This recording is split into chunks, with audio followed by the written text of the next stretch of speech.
Welcome to the field project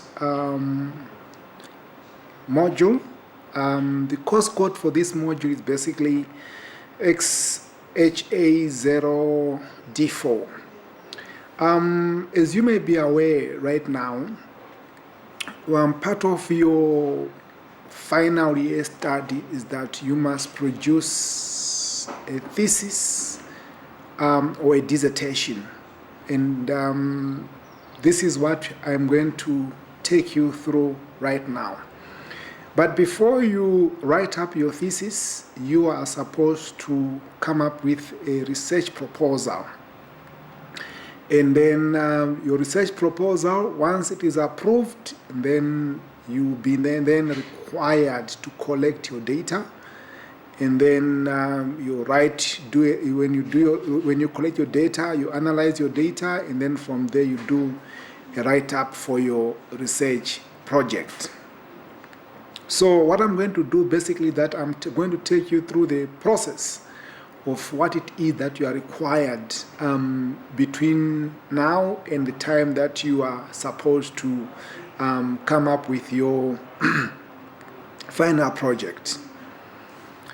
So let's first of all look at the proposal writing. A proposal basically does the following.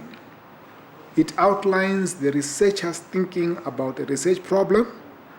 It is economically written, highly structured, and well organized. So basically our research proposal is composed of chapter 1, 2, and 3. So chapter 1 basically is your introductory chapter, which is whereby you give us more details about your introduction, the background of the study, the problem statement, the research question, the research objectives, the research questions, the significance of the study, the limitations of the study, the delimitations of the study, the definition of key terms, etc., etc. Then from there you go to your chapter 2, which is your literature review, where you try to look at the work which was done by other people, where you try to look at the methodologies, the gaps, and so on, upon which you can build your proposal.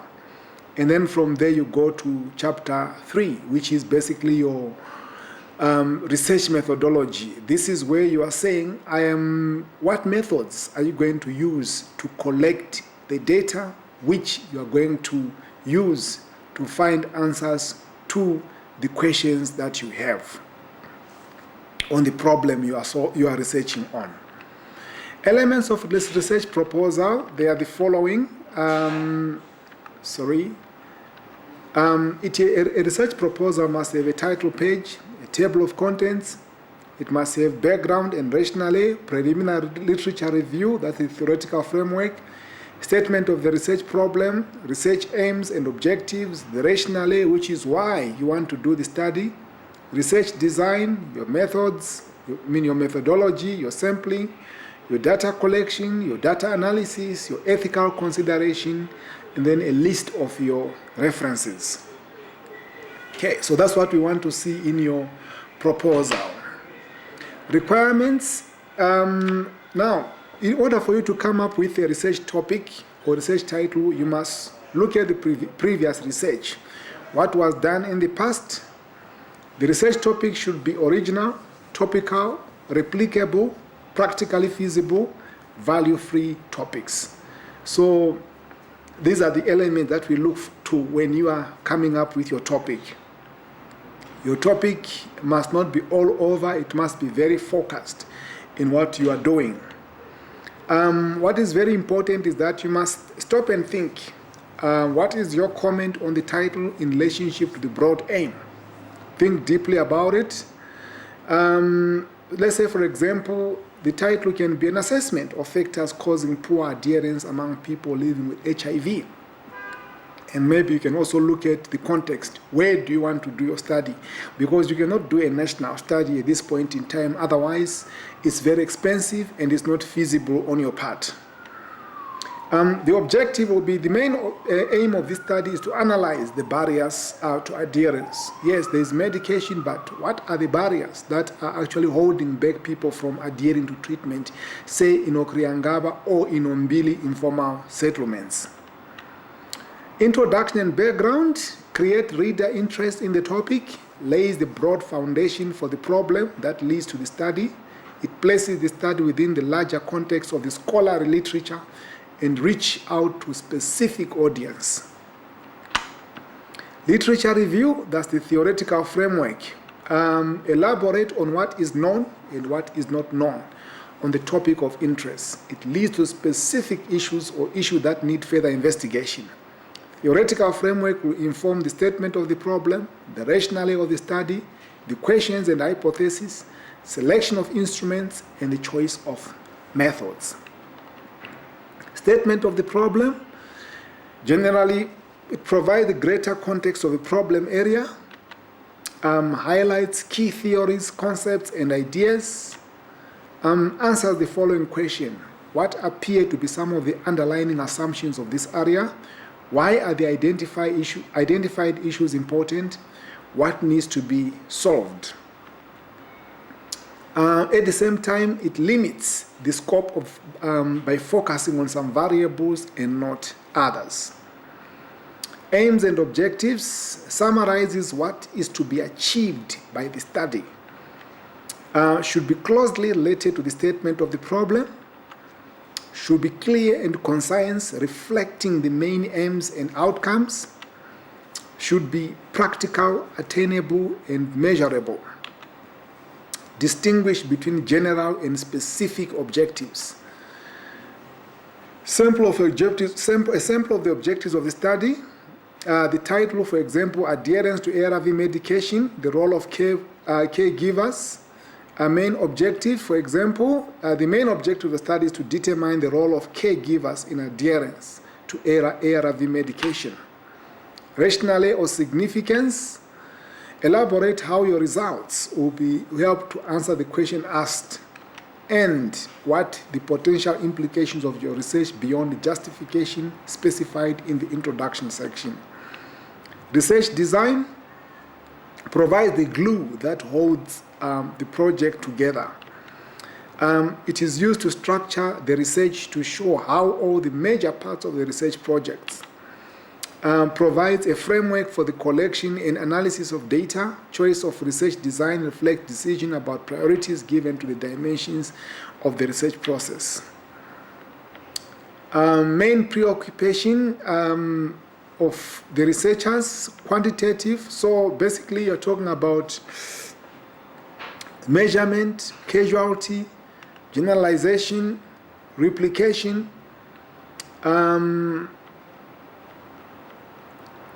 and then criticisms of quantitative research. There are a lot of criticism around quantitative research. Some people say that it fails to distinguish between people and social institutions, that is, doesn't look into the world of nature. The measurement process possesses an artificial and spurious sense of precision and accuracy. The reliance on instruments and procedures hinders the connection between research and everyday life. The analysis of relationship between variables creates a static view of social life that is independent of people's lives. Main preoccupations of qualitative researchers: seeing through the eyes of people being studied, descriptions and the emphasis of context, emphasis on process, flexibility and limited structure, concepts and theory grounded in data. Critics of qualitative research: it is too subjective, difficult to replicate, problems of generalization, lack of transparency, and obviously there are common contracts between the qualitative and quantitative research. Quantitative deals with numbers, qualitative with words. Point of view of researcher, point of view of the participants, researcher distant, researcher is close, theory testing, theory emergent, static, and then there's a process, structured, unstructured, generalization, contextual understanding, hard, liable data, rich, deep data, macro, micro, behavior and meaning, artificial settings, natural settings. Example of research design, the cross-sectional study, follow the explorative descriptive research design aimed at making recommendations at both policy and practice level. And then the methodology, the sections answers 2 questions: how data will be collected and generated, how the data will be analyzed. In other words, it shows your reader how you will obtain your results. But why do you have to explain how you obtain your results?